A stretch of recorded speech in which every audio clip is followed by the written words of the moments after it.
Olá pessoal, tudo bem com vocês? Eu sou o aluno Bruno Martins Ferreira, do curso de pós-graduação em Engenharia de Minas, da Faculdade Unileia, onde estou cursando a disciplina de Manejo de Rejeitos Estéreis de Mineração, da nossa tutora é a Jordana Garrido. Essa é a atividade 2, disposição de resíduos, atividade proposta, empilhamento a seco. Segundo Carvalho e Bram, o empilhamento a seco, também conhecido como dry staking, é uma técnica bastante aplicada na disposição de rejeitos filtrados em pilhas. Assim, são utilizados filtros de disco a vácuo que possibilita a filtragem dos rejeitos e logo em seguida é realizada a disposição como empilhamento a seco, eliminando a necessidade do uso de barragens. Essa técnica é bastante antiga e muito aplicada nas empresas que trabalham com alumínio para dispor de maneira mais viável os rejeitos da alumina. No empilhamento a seco, o rejeito fino sofre adensamento dos espessadores até teores de sólidos elevados. Logo em seguida, são submetidos à evaporação, segundo o IBRAM. Sobre o empilhamento a seco, algumas vantagens. Ao lado, uma figura, exemplificando aí o empilhamento a seco.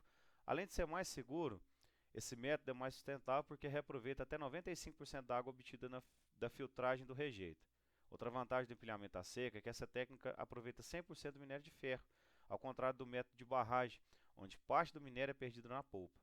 Quando se leva em consideração os elevados custos de multas e compensações atribuídas às mineradoras quando uma barragem de rejeito se rompe, torna-se evidente que o empilhamento a seco é economicamente viável.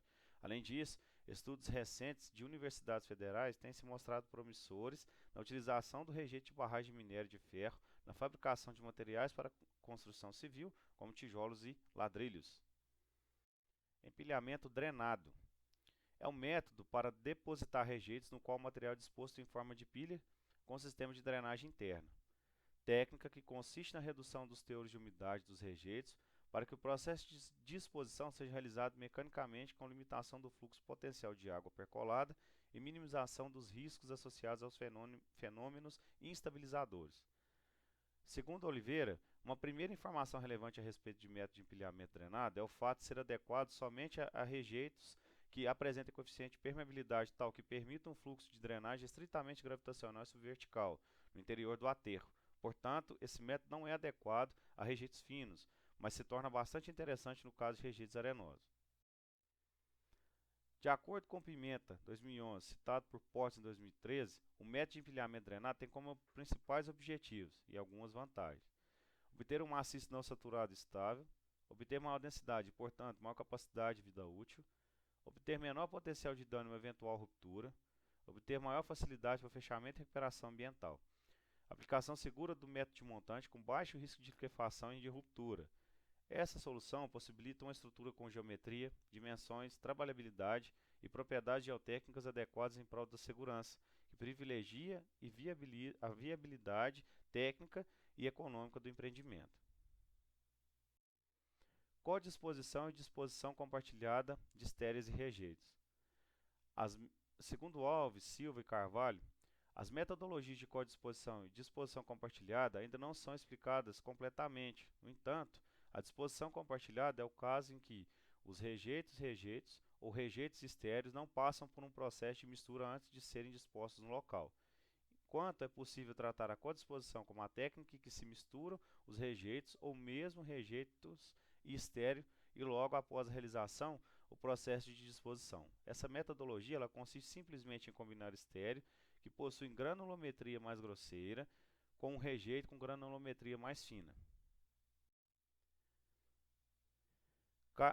Carvalho ele descreve que a codisposição pode ser realizada em três possibilidades: mistura do estéreo e rejeito, onde nesse método o estéreo e o rejeito são misturados antes de ser dispostos e pode ocorrer nas atividades de processamento e transporte que são realizadas por caminhões ou correias transportadoras, ou mesmo pode ser feito no topo do depósito próximo à crista do talude, realizando o ajuste da camada com auxílio de equipamentos apropriados, produzindo o material com certa homogeneidade. Injeção dos rejeitos no depósito de estéreo. Nesse caso, há uma injeção de rejeitos sob forma de pasta, que é realizada logo após o desaguamento e espessamento que acontece no depósito estéreo. A injeção é executada através de furos, tubulações, que são inseridas no topo do depósito. Disposição do rejeito em camadas finas do depósito de estéreo. Esse método A disposição é compartilhada através de finas camadas de rejeito que estão entre as camadas de estéreo, possibilitando que seja realizada a dissipação total do excesso de poropressão, que é produzida na parte interna do maciço de rejeito.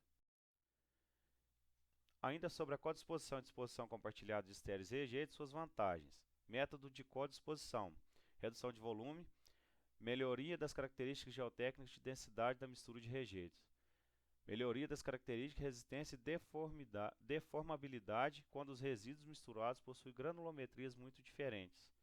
Método de disposição compartilhada: redução de comprometimento ambiental de áreas para a disposição de resíduos e recuperação de área minerada. Vamos falar sobre deposição em cava. Anualmente, segundo Vasconcelos, bilhões de toneladas de minério são extraídas no mundo. Junto com esse material são também geradas muitas toneladas de resíduos estéreo e rejeito, que podem corresponder 1 a 5 vezes o volume de minério lavrado.